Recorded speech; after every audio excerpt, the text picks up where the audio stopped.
Hey, welcome to JG3 Reviews. My name is James and we do a lot of fountain pen reviews around here. And today is not an exception to that. I actually have with me two vintage pens that I'm going to review today. And actually I'm going to do it as two-parters. So one today and one I'll release in a couple of days. The first is this Sheaffer white dot. I think it's called the Fashion 2. I've had this pen so long, I didn't even know back then that fountain pens had names, but other than Sheaffer and white dot.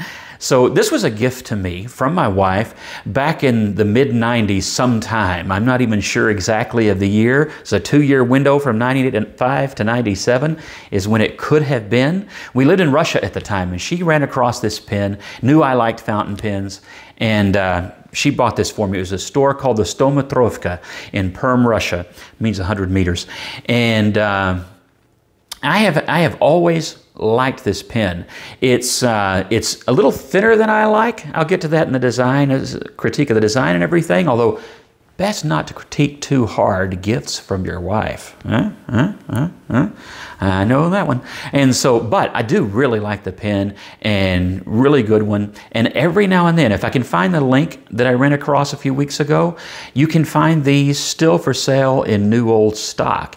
And since American-made pens, fountain pens, are harder and harder to come by, you might want to check that out if you can still get one new in the box. So let's, we'll dive into the design of the pen, show you around. I've lost the converter, but I'll show you the design of the pen and we'll see how well it writes and maybe even try to identify the mystery sample ink that's in this pen that is unlabeled and I have no idea what it is. So let's flip the camera and take a look at the Sheaffer white dot. All right, so we have here the Sheaffer white dot Fashion 2, something that's unique in this day and age, a pen that was made by a big company in the USA. That just doesn't happen often enough anymore. I like this pen. It is really well made. It was probably, I don't know what they charged for them in the United States back then. I know the new old stock ones are going for about $40. I want to say that's probably about what it was in the US back when it was new in the mid-90s. Again, this is an American pen, but it was given to me from Russia with love from my wife. So I have no idea exactly what she paid for it or what that would translate to from the 90s. But it is a metal pen. This is lacquered and has a blue hatch pattern on it. I know that it came in several colors. I think I've seen red and green, but I'm not totally sure about that. Silver, I think, or stainless steel probably, I believe as well. But this one is a gold-trimmed blue pen. Again, it is metal. It has, before I run away from it, a fairly plain cap at the top of the, or a finial at the top of the cap. It does have a cap, imagine that. And very similar at the bottom of the barrel as well. So very simple design, clean design. It's a little bit narrower than pens that I buy these days. Maybe something to compare it to, if you're familiar, would be a Parker Vector or a Bauer 801, which I think is the Vector-like Bauer. Only I actually like the Bauer better. Similar to that pen in size and in diameter. I'll put the specs up here. But just a nice, simple design, clean design. So open up the cap and it does post, and it posts securely if that matters to you. Set that aside so I don't fling it across the table. It has a fairly long plaque. It has plaque. We should brush for that.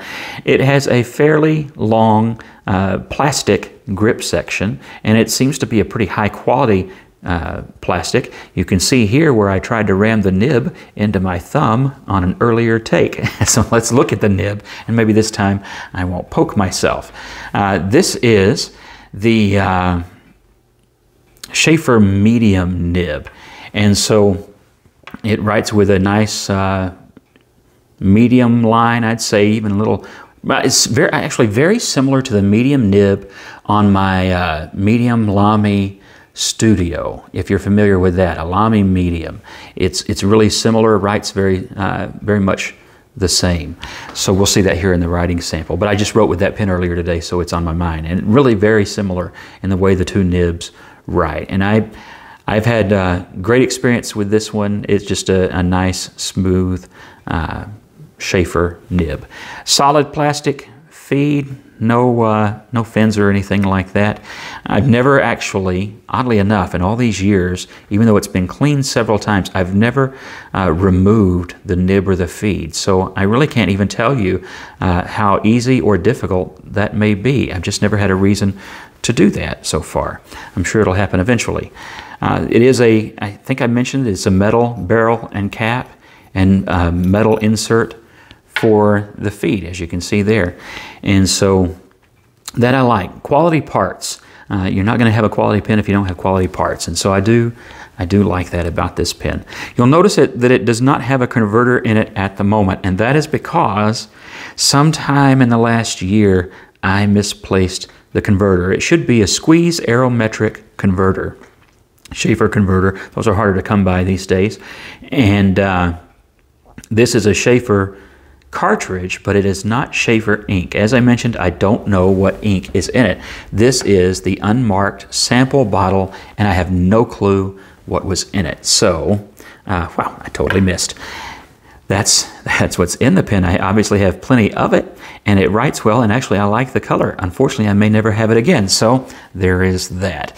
Anyway, simple proprietary cartridge. If you're not familiar with Sheaffer, it's not going to take an international cartridge. There is that downside, and that is why I refilled it with a syringe after I cleaned that cartridge. Only I don't have a clue what I put in it. But that's the design of the Sheaffer Fashion 2. Now let's move on to the writing test. All right, so this is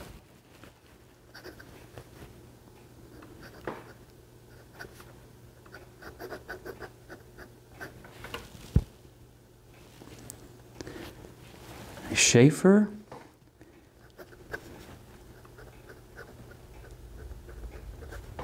Fashion, I believe, 2 white dot pen. This is a mystery ink sample.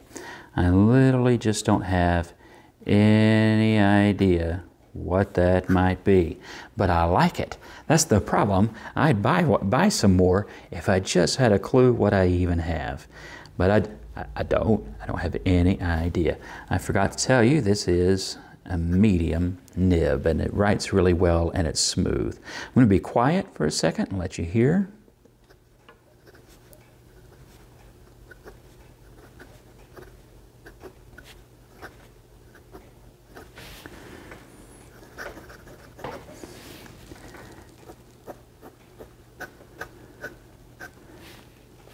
A little bit of feedback you could hear when I did that, and that has that's part of that might be the paper. But it's always had just a little bit, but still is a smooth writer, and as you'll notice, a bit of a wet writer.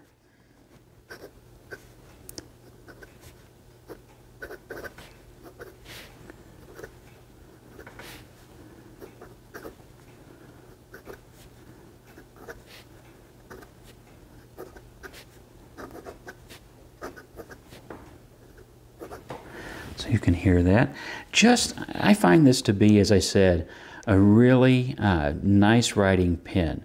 It is a little bit thinner, as I mentioned, but it has a long grip. So if you're like me and you might just go to that wider part at the back, then that doesn't really bother you. It's long enough that you can write with it uncapped. It is a little bit tall with it on, and a little bit heavy to the back when you do that, but still not bad at all. So if you can find one and you're into a vintage pen and maybe you like the style of that, or maybe you find a great deal on it, I do recommend it. I've had great luck with it, and obviously it's made to last, because this pen has gotten use without I've never had any trouble with it for, what would that be, 25? That's not possible. 25 maybe, 24, 25 years. So I'd say it's held up quite well. That's the Sheaffer Fashion 2 white dot with a medium nib and a mystery ink. I hope that you're all doing well. God bless you, and have a great Easter.